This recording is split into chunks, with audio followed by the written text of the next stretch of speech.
তো বন্ধুরা কেমন আছেন সবাই? বিকালবেলা ছাদে বসে আড্ডা দিতেছিলাম, তো ভাবলাম একটু জুম করে দেখি আশেপাশে কিছু দেখা যায় কিনা।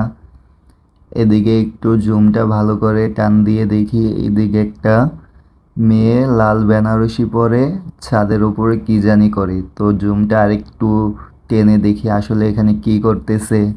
মনে হয় বিয়ের আসর থেকে পালাই আইছে। পরে ভিডিওটা টান দিয়ে দেখলাম যে না, বিয়ের আসর থেকে পালায় নাই, তবে বিয়ের আসর থেকে আইছে মনে হয় একটা ভিডিও করার জন্য। তো এদিকে দেখুন উনি মেকআপ করতেছে, মেকআপ ঠিক করতেছে, মনে হয় ভিডিও শুট নিবে, ক্যামেরাম্যানও দাঁড়ায় আছে। তো ভিডিওটা কেমন হয়েছে কমেন্টে জানাবেন। ভিডিওটা ভালো লাগলে একটা শেয়ার করে দিবেন। সবাই ভালো থাকবেন, আল্লাহ হাফেজ।